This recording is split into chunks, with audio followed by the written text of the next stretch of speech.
Hello. Hello. We are back after a week off.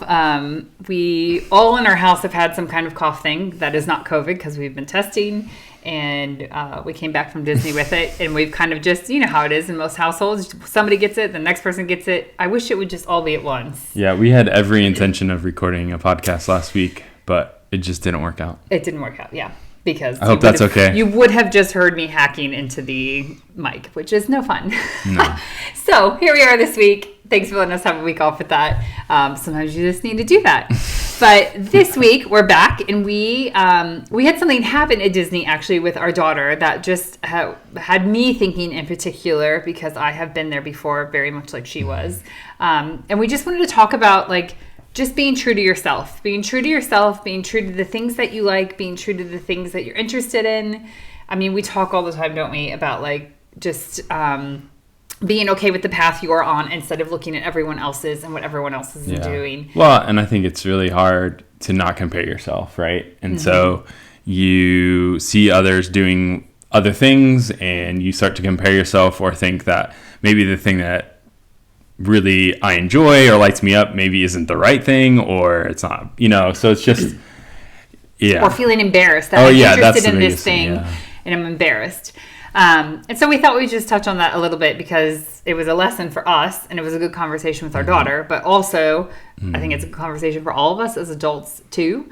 So to wrap it up very quickly of the story that sparked this, what happened was we had a reservation at the Beast Castle at Disney World where you go and you dine with the Beast. Again, I think we said it in our Disney podcast. I actually don't recommend it. It was a great experience. I don't want to say that, but there are better experiences, I think. I think you could get another experience with the Beast just waving at you without having to pay that much money. All he does is waves. There's no other Beauty and the Beast characters. So all that to say, though, before we knew any of that information, Veda has been begging to do this since the second we found out about Disney. She's watched all kinds of YouTube videos, that kind of stuff. And so she had grown out of her Belle dress. Belle's always been kind of one of her favorite princesses.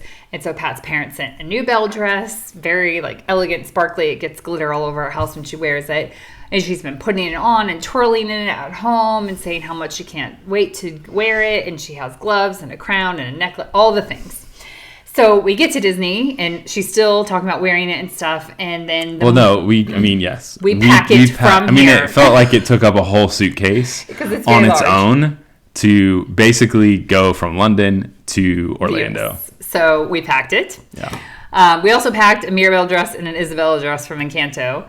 And she didn't want to wear those because she wanted them to be fancier, I guess, which I don't think they make fancier ones of those dresses currently. And we're like, whatever, fine. So the morning of the day that we're going to Magic Kingdom, that's where it was? Yeah, Magic Kingdom. We say to her, I'm like, okay, great, Veda, I'm going to get your dress and your stuff to put in one of Daddy or I's backpack. That way we have it.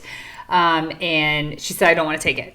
And both Pat and I were like, even her brothers were like, what? Yeah, it was really confusing. I don't want to take the dress, and I don't want to wear it. And all of us were like, are you sure? Why don't you want to wear it? And she was, almost in tears. I don't want to wear it. Don't pack it. I don't want to wear it. And I was like, okay, why don't I at least bring the crown and the gloves in case you decide you want to put something on?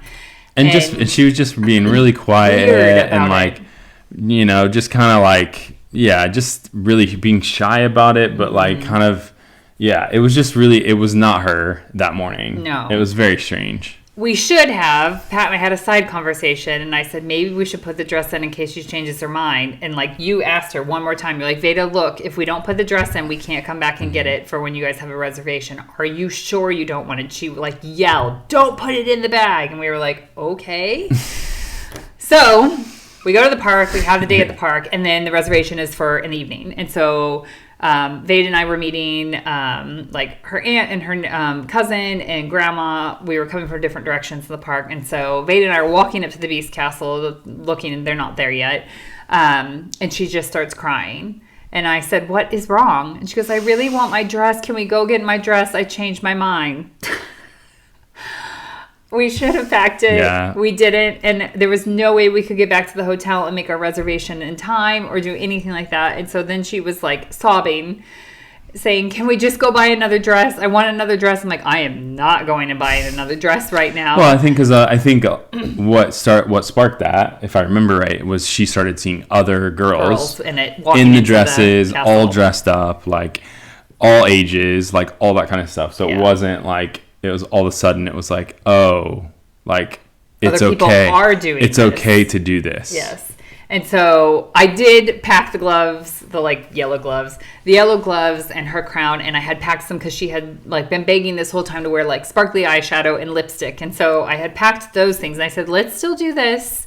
And she had I don't know, a Lilo and Stitch t-shirt on. She's like, this has nothing to do with Beauty and the Beast. And she's yelling at this point and screaming. I finally get her calmed down.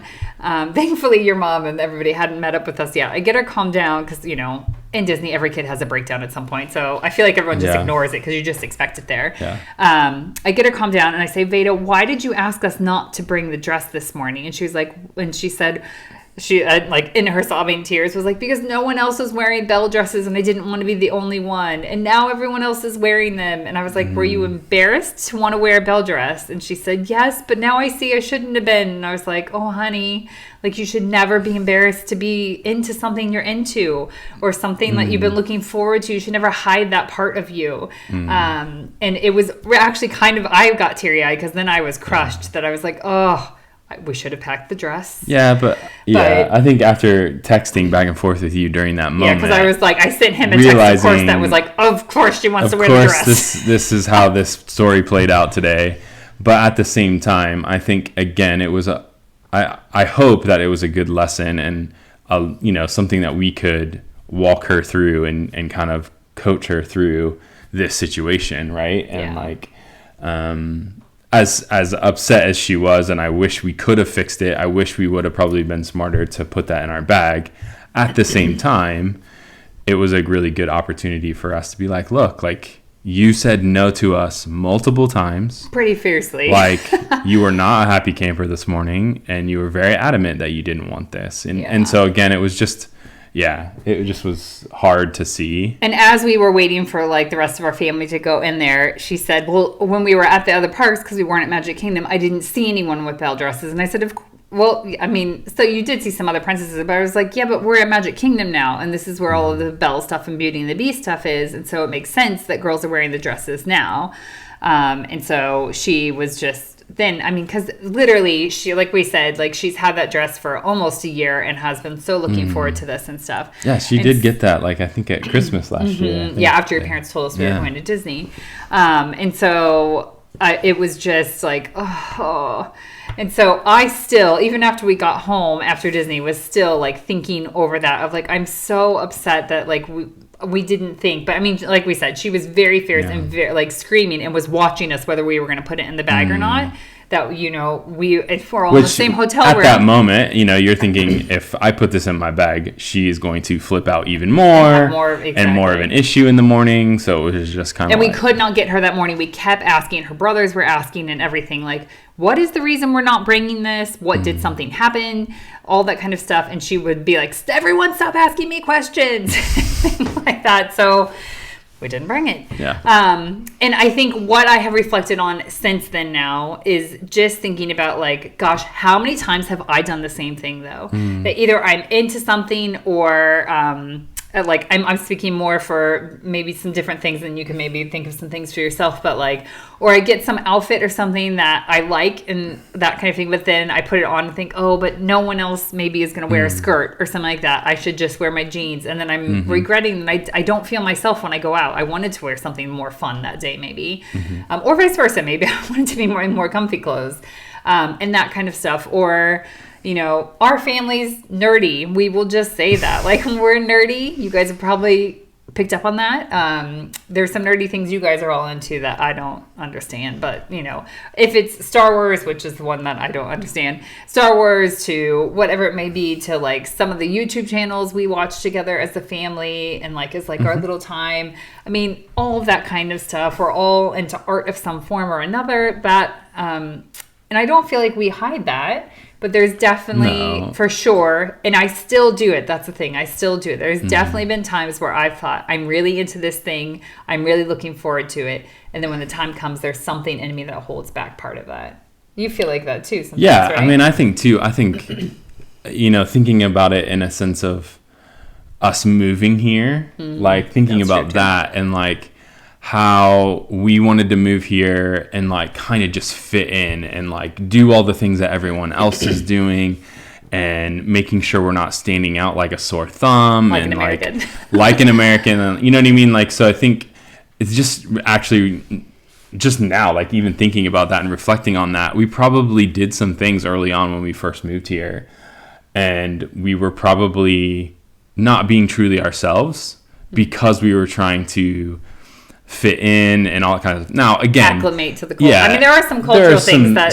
there are know. definitely some things that you're not gonna want to just like go for and do. Yeah. But I think that there's aspects about who you are and the things that you enjoy and the things that light you up or the things that make you who you are. You shouldn't be ashamed of that. No, and like exactly. you should be able to, again, if it's, you love, cool funky coats and like, you have a multiple of them and you're afraid to wear them on like a school run or something like that here because no one wears bright colors, and that shouldn't be our default. We shouldn't default to like, oh well, if no one else does it, then we shouldn't do it either. Like, I don't know. And again, I think it comes back to that whole comparison thing. It comes back to just being embarrassed, or I don't know, maybe there's some shame in it, or For sure. I think like there is. all that kind of stuff that you are afraid that then people are going to start talking about you, and like just all that kind of stuff, where I think in a lot of ways, like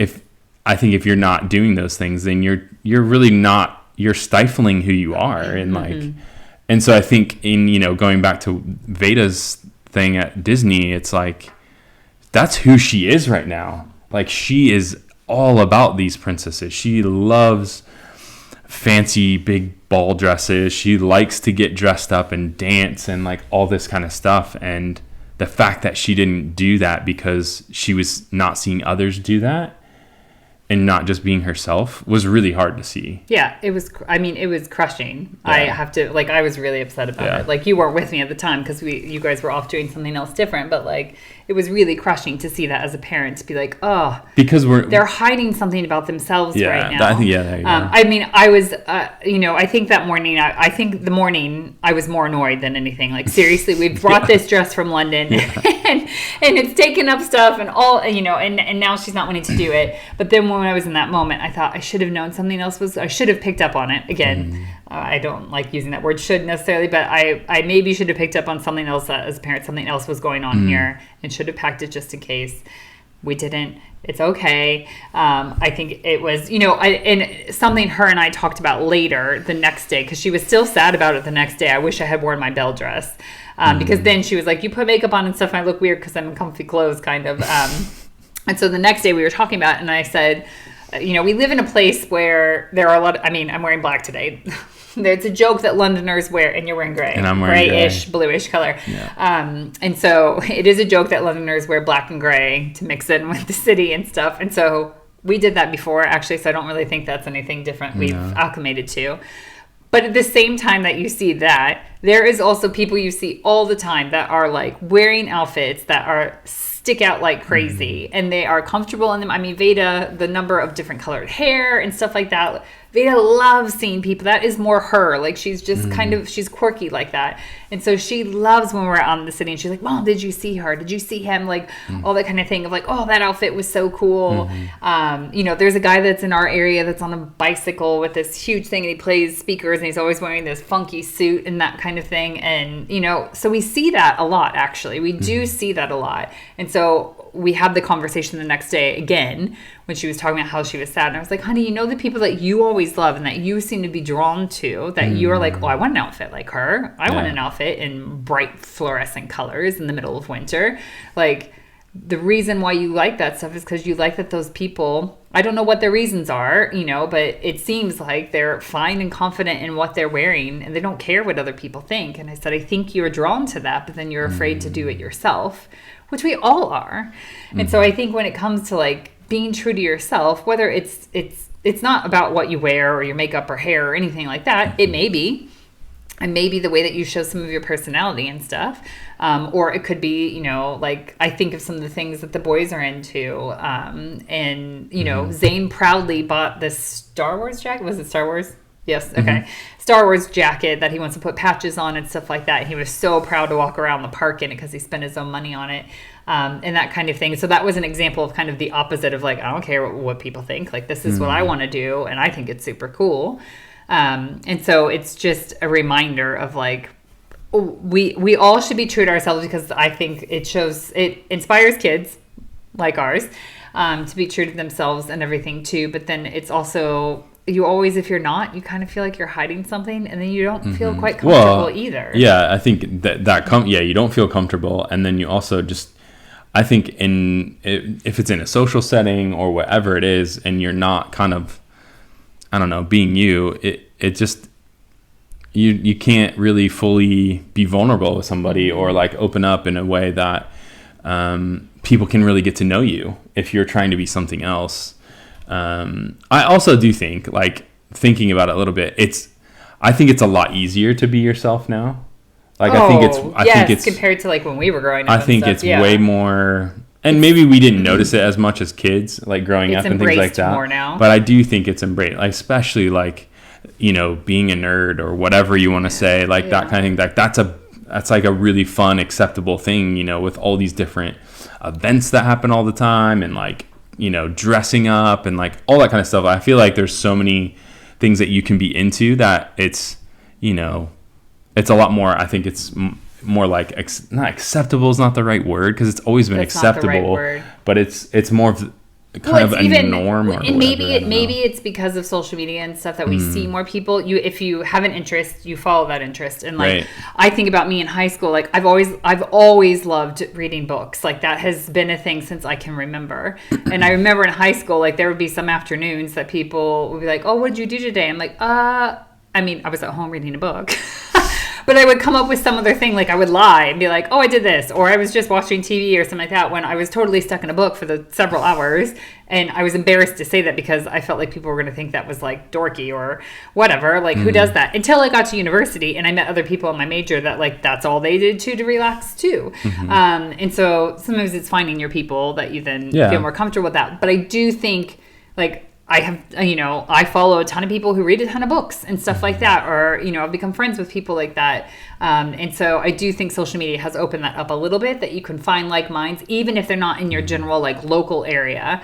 You can find a community with that. That is a perk of social media. I know we always harp on other things. But again, like with the social media and that kind of thing, and being able to find quote unquote your people, you also, in order to do that, you have to be open to being who you are and like stepping out and like doing the things. So, there is an aspect of, yes, like you can see that stuff more on the internet and social media and things like that, but you also still need to take that step. You still need to say, okay, this is kind of the things I enjoy. This is kind of the things that make me super excited and passionate. These are, that kind of, you still have to step into that. You still have to be open and vulnerable and be that or do that or whatever. So and I think it goes for business too. Like it goes for anything. Like, again, like we've said before, like staying on the path that you feel like is the right thing for you and your business and all of that. Like, again, and hiding that is not something we should do. And so,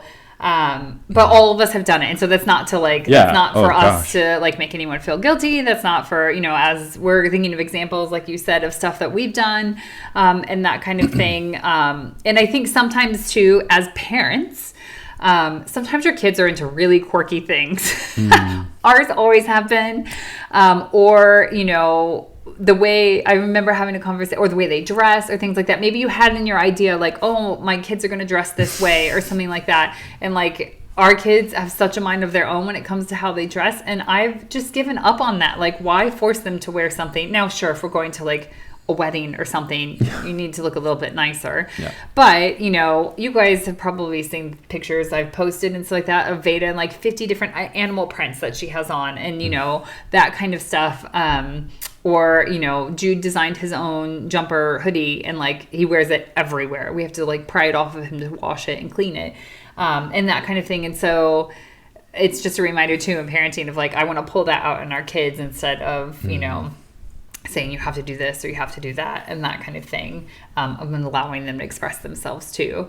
So yeah, I think it was just something that happened that we thought we would share because it was a learning lesson for us and a reminder for us, as well as like thinking like, oh, it was so crushing to watch that for our child. But so often we do that to ourselves, and hide those things and we don't even think about it. We just do it. We move on with the day. But like to watch her tears falling, to watch how I felt and things like that, I thought, oh my gosh, like the number of times we probably do that as adults and we like push it down and we keep doing it, like we lose part of ourselves in that.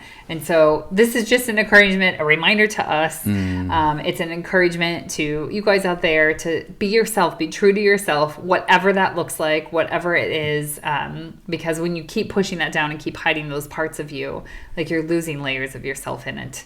And then people don't get to experience you. And I think too, and then as parents and being with kids, like continue to encourage them into those things that they're understanding and learning about themselves. And you know, in a way that we do it is we step into that world with them. We try to do that as best we can. I'm thinking I should have dressed up as the prince that day, you know what I mean? Like I probably should have did that. Maybe that would have opened her up a little bit more to dressing up for the beast, but you know, that kind of thing. So I think that's just something that we've slowly understood and learned how to do better, you know, and I'm sure there's things that we've definitely missed and all that kind of stuff. Sure. But if we meet our kids and spend time in their world, like, and understand them a little bit more in that sense, like we can help draw that more out and encourage them more into the things that they and they're watching us. They're watching us when we hide parts of ourselves. They're watching us. And whether you have kids or you have friends or coworkers, whatever it is, other people, and I don't want to mean like watching you in a creepy way, but they are observing you. And when you choose to be yourself in situations and be true to yourself, you're inspiring somebody else without probably even knowing it. And so like our kids inspire me when they pick something like a Star Wars jacket and are like, I'm excited to wear this. I could care less what people think. I mean, literally those were his words. Like, this is what I want to do. I want to put patches on it. I want to buy some patches over time. And I think it'll look really cool. And I was like, oh, cool. And he's like, I don't care what other people think. And it was funny that I didn't even ask the question. And I was like, I'm not really worried about that, bud. Like, cool. If this is what you want to do, awesome. So it's just a reminder, like when you're true to yourself as well, you're inspiring others, whether you know it or not. So yeah, we hope that's an encouragement to you guys today. We'd love to hear your stories if you've ever been in a situation where you've observed somebody do that or you've done it yourself, because like we said, we have as well. And we hope this was encouraging to you to step into your true self and be yourself. Don't hide who you are. Thank you so much for listening. You can subscribe to the podcast on both Spotify and on Apple Podcasts, iTunes, whatever. Or if you are watching us on YouTube too, we would be so happy if you would subscribe to our channel, because that helps us as well in our family's little small business we have here. So we will talk to you soon. Take care.